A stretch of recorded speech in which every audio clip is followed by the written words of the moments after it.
Yves Coppens, je voulais revenir sur ce qu'on avait dit la dernière fois. Vous aviez parlé donc de l'amélioration des êtres humains et vous êtes pour le progrès scientifique en fait, quel qu'il soit d'ailleurs. Vous dites que vous n'êtes pas contre l'amélioration des performances des sapiens, quitte à ingérer quelques petites substances. Alors je vais être assez précis. Bon, ça par exemple, ça peut être le café pour être un peu plus concentré, etc. Ou voilà, c'est à différencier du dopage. Mais alors justement, jusqu'où peut-on aller éthiquement dans ce cas, raisonnablement, si j'ose dire, pour améliorer les performances de nous, les sapiens, dans le domaine du sport, dans le domaine intellectuel, pour apprendre, voilà, sans pour autant arriver au transhumanisme. Ben, vous savez, il n'y a pas de limite en fait. Les limites, ce sont les limites que les sociétés se donnent. Autrement que l'on se dope pour être meilleur, raisonnablement, ça va jusqu'au moment où c'est excessif, fastidieux ce que je dis, c'est évident. Et c'est excessif au point que ça a l'effet inverse, quoi. Mais autrement, sur le plan éthique, je ne vois pas pourquoi on s'arrêterait. Moi, j'aime bien le whisky. Je m'arrête spontanément, d'ailleurs, à un certain moment. Non pas au moment où je sens que ça me tournerait, parce que ça ne me tourne pas. Je suis costaud, vous ne pouvez pas vous l'imaginer. Mais quand même.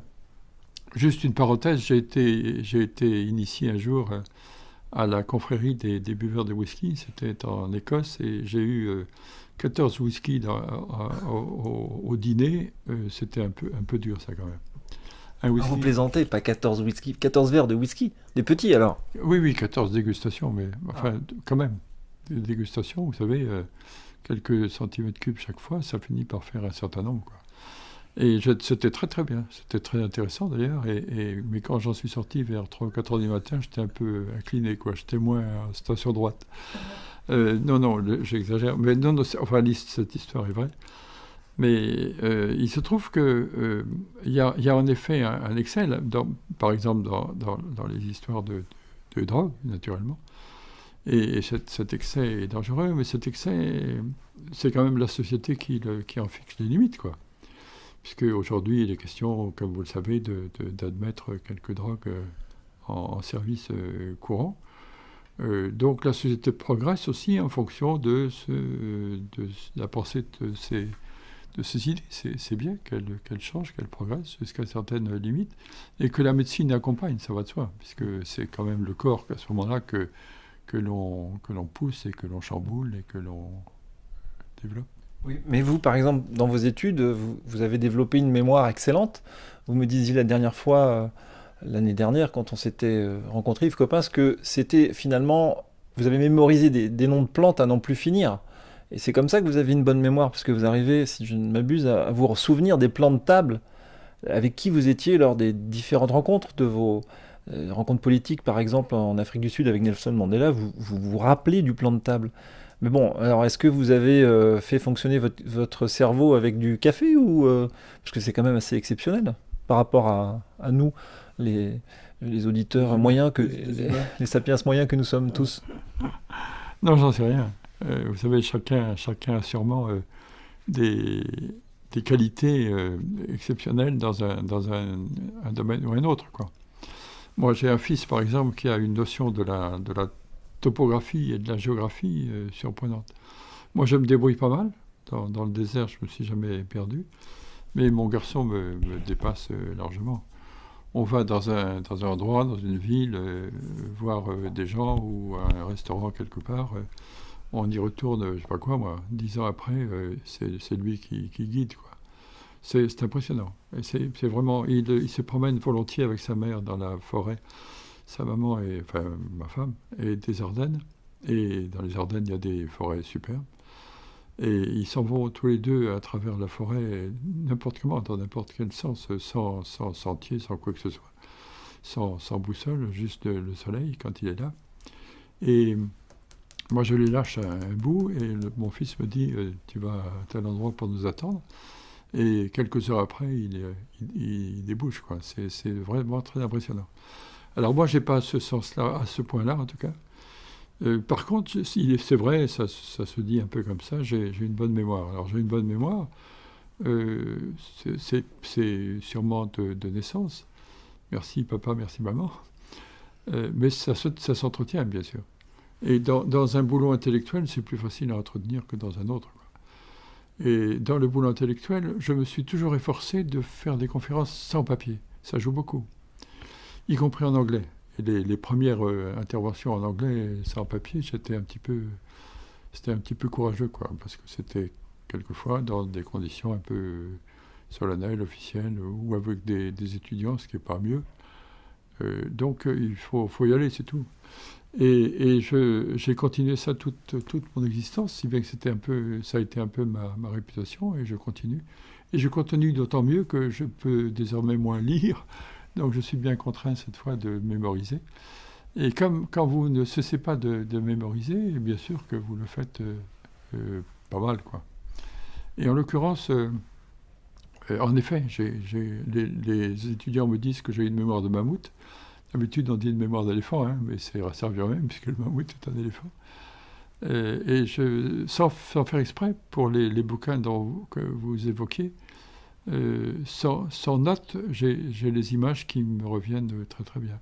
Et mon éditeur, Odile Jacob, il y a quelques jours, me faisait aussi des félicitations là-dessus en disant « Quelle mémoire, mais quelle mémoire !»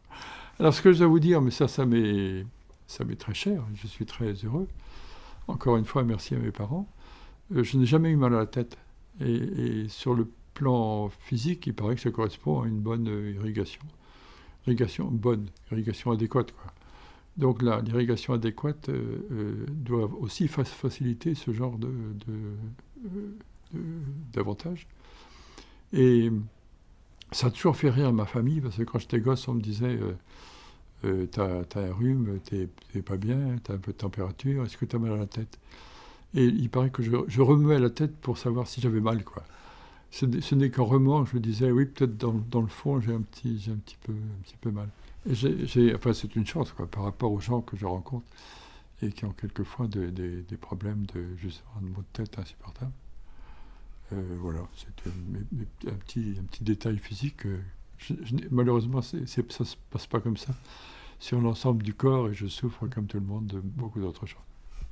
Ça me fait penser à Théodore Monod. C'était un savant naturaliste, le dernier savant naturaliste du XXe siècle, qui est mort en 2000, qui lui pouvait parcourir effectivement 800 km en ligne droite dans le désert, un spécialiste des plantes, des poissons d'abord. Je voudrais que vous nous parliez de lui, Yves Coppens, peut-être quelques anecdotes sur cet homme, Théodore Monod, qui est mort à 98 ans, ami d'Albert Jacquard aussi, dont on a parlé avant la pause, militant pour plein de causes, la cause animale, etc., contre le nucléaire, où il allait jeûner pendant des jours pour militer contre l'arme nucléaire. Est-ce que vous pourriez nous raconter quelque chose sur Théodore Monod, une anecdote ou quelque chose? Est-ce que vous le rencontriez souvent? Oui, bien sûr.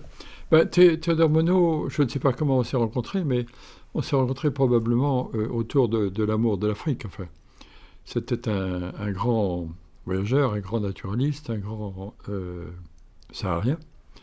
Et il m'est arrivé d'ailleurs de faire des tournées avec lui au Sahara, ce qui était plutôt spartiate, hein, et c'était très, très agréable. Très, très agréable. C'était un monsieur d'une grande... Il était protestant, il était pasteur. Ça joue un petit peu aussi dans la sérénité qu'il habitait. Et on était liés, enfin il y avait une différence d'âge importante, mais on était liés au point que j'étais souvent invité par lui à déjeuner chez lui dans le dernier étage d'une maison qui appartient toujours d'ailleurs, je pense, au Muséum d'histoire naturelle, dans l'île Saint-Louis. Et d'ailleurs, Théodore Monod était à la fois extrêmement sérieux, extrêmement savant, extrêmement encyclopédique, mais en même temps toujours un peu blagueur. Et il lui arrivait de se mettre à sa fenêtre, là, devant la Seine, devant le bout de l'île de la Cité, et puis de me montrer le grand restaurant qui est en face, comme vous l'imaginez, et me dire regardez ma cafette. Alors évidemment, c'était assez drôle. Et c'est un personnage que j'ai beaucoup aimé, ça va de soi. Enfin, tous les gens qui l'ont rencontré l'ont aimé. Et un personnage dont je ne partageais pas toutes les opinions non plus, d'ailleurs. C'est peut-être son lien avec... enfin, ça explique peut-être son lien avec... en partie avec son lien avec Jacquat. Par exemple, l'antinucléaire, le nucléaire, enfin, aujourd'hui, heureusement, on se rend compte que, bien que ce soit polluant et qu'on n'ait pas à régler ça, c'est quand même une énergie qui n'est pas... Il parlait de la bombe nucléaire, non, ou pour les centrales aussi? Sûrement pas des centrales, mais c'est l'ennui de toutes les découvertes, quoi. Toutes les découvertes scientifiques ont toujours les deux faces. Il y a toujours la face terrible et puis la face merveilleuse, ça va de soi. On peut faire des choses, découvrir des choses superbes, et puis ces choses superbes, elles peuvent se retourner contre vous. C'est le cas de vraiment toutes les découvertes. Alors, Théodore était lui aussi un peu contre la compétition, d'une certaine manière, et contre les armées. Je comprends. Sur le plan, ce sont des gens de plein d'idéal, quoi. Quand vous imaginez une société sans compétition, ça paraît merveilleux. Moi, je trouve pas ça merveilleux, mais ça fait rien. Quand vous imaginez une armée, une société sans soldats, c'est-à-dire sans un morceau de la société qui est fait pour tuer, quand même, pour tuer les autres, c'est aussi merveilleux. Alors, avec son habit de pasteur, je comprends très bien ça, mais c'est merveilleusement irréaliste, quoi, c'est pas possible. Depuis très longtemps, les hommes sont en compète, et la compétition, elle se traduit quelquefois, hélas, par la manière dont on peut éliminer l'autre. Et je pense que ceci existe depuis que l'homme existe. L'homme est prédateur, on le sait bien. Et on voit apparaître à l'âge du bronze, alors c'est déjà récent ça, l'âge du bronze c'est 4-5 000 ans, des épées. Des épées, ce sont les premiers outils qui sont véritablement fabriqués pour tuer plus facilement l'autre, quoi. Et ça n'a cessé de s'améliorer par la suite, comme on le sait bien. Et aujourd'hui, chaque État, pas le Costa Rica, c'est assez curieux, mais la plupart enfin, tous les États ont des armées pour se défendre, et leur niveau d'armement augmente pour être assuré de défendre sa propre petite société et son propre petit territoire contre les autres. Et tout ça, c'est entre humains. Alors, être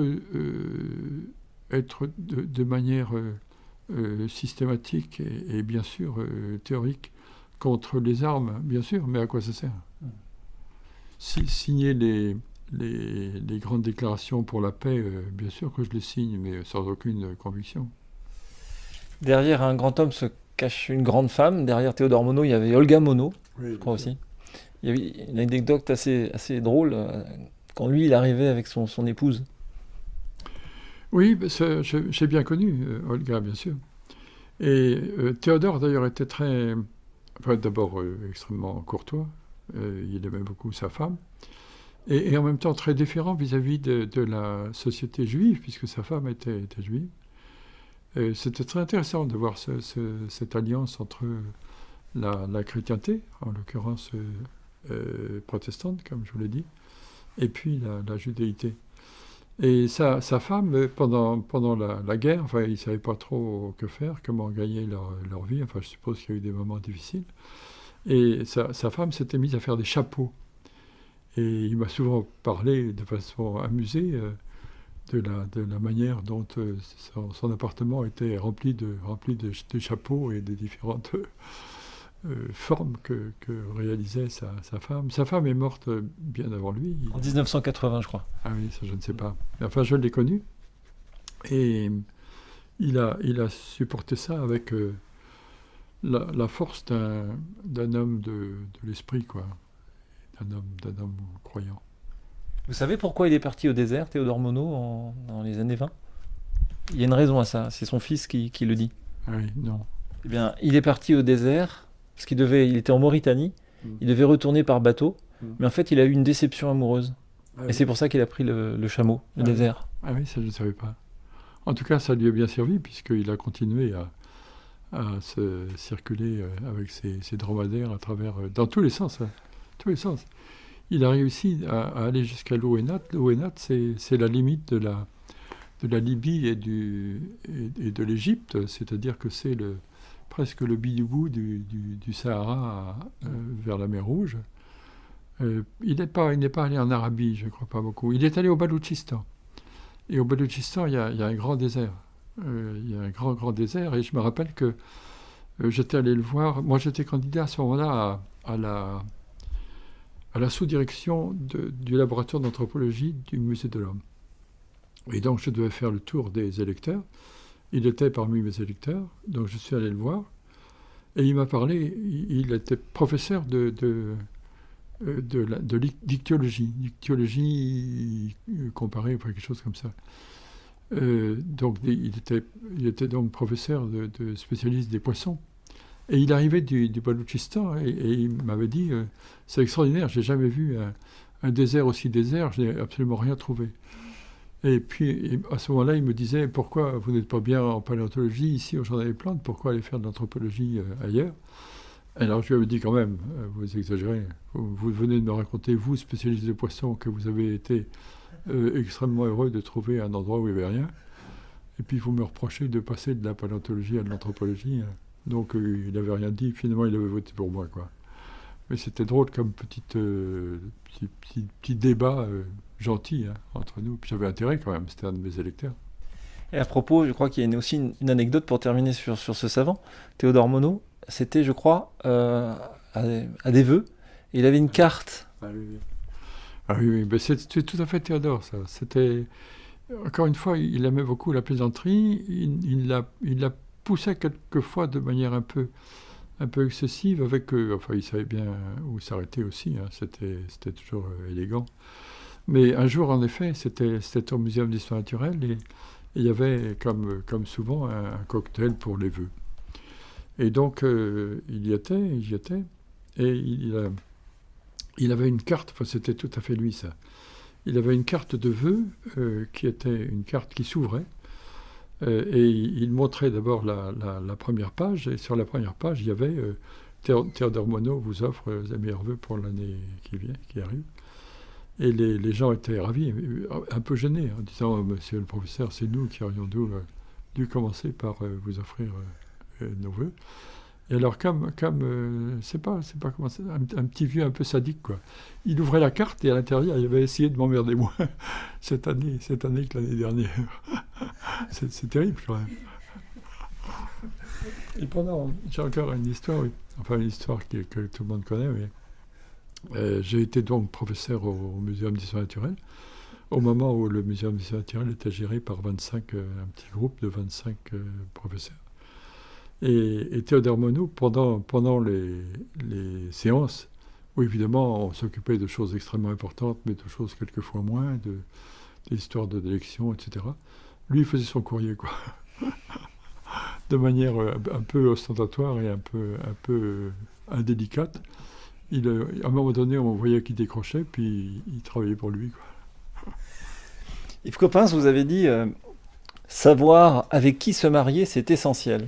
Est-ce que c'est une histoire de sélection naturelle? Parce que la sélection naturelle est partout. On a l'impression, en fait, en vous lisant, que la sélection naturelle agit tout le temps, partout. Est-ce que le mariage est une histoire de sélection naturelle? Bah, c'est une histoire importante de sélection sexuelle. Dans l'évolution d'une population, il est évident que la sélection naturelle, comme dans n'importe quelle évolution d'être vivant, joue son rôle, mais la sélection sexuelle dans la société joue aussi un rôle très important. Il y a quand même des gens qui sont plus attirants de différentes manières, aussi bien physiques qu'intellectuelles que d'autres. Il y a des sociétés où ce genre d'alliances et les alliances sont un peu plus régulées que dans d'autres, pour des questions physiques, pour des questions de famille, pour des questions de fortune, pour des questions variées.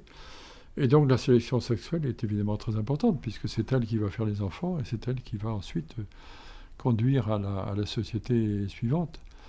Donc il est bien évident qu'il faut en tenir compte. Et je trouve que souvent, euh, le, il est intéressant quand on rencontre quelqu'un de rencontrer l'époux ou l'épouse de ce quelqu'un, parce que ça reflète aussi la personnalité de la personne que vous rencontrez, il me semble-t-il.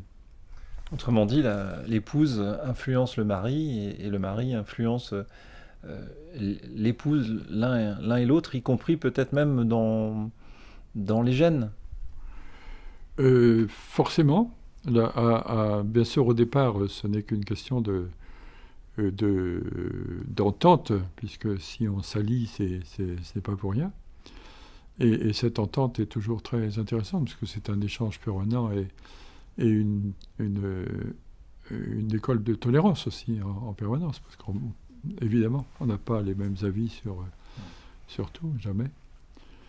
Et c'est important aussi de tenir compte de ce qu'est cette alliance et de la mériter. Ceci étant dit, oui, ça conduit forcément aussi à des histoires génétiques, puisque ce sont ces alliances-là qui conduisent aux descendances, et les descendances en sont le reflet de manière ou d'une autre. Oui. C'est toujours la sélection sexuelle. Hein. Là, on sentait au ton de votre voix que vous réfléchissiez plus profondément peut-être que pour des questions plus... oh non, c'est pas ça. On vous sentait en train de penser. Oui, mais quand même.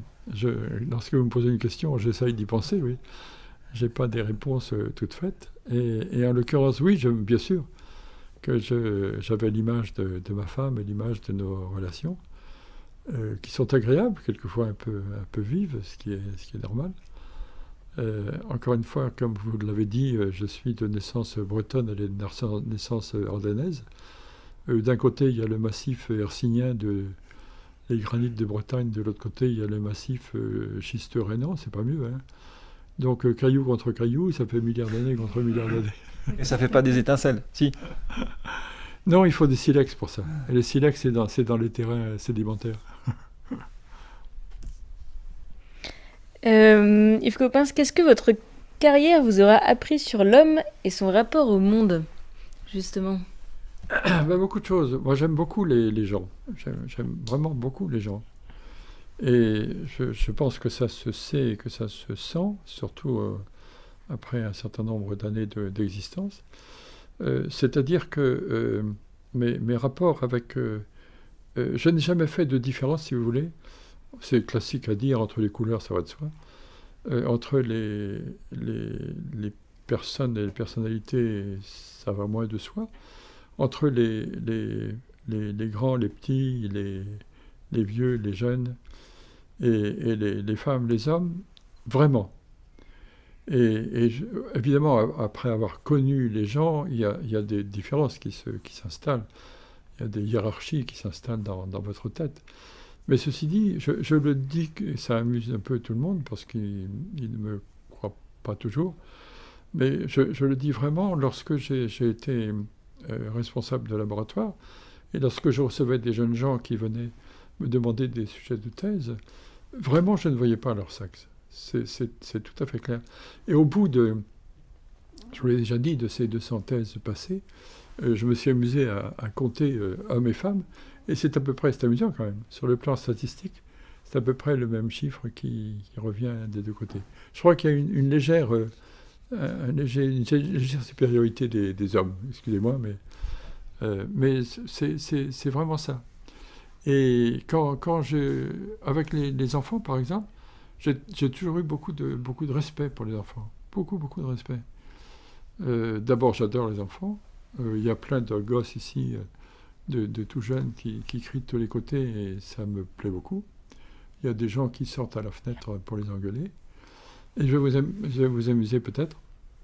Je suis arrivé un jour, et il y avait des flics, ça s'appelle comme ça, hein, dans mon passage.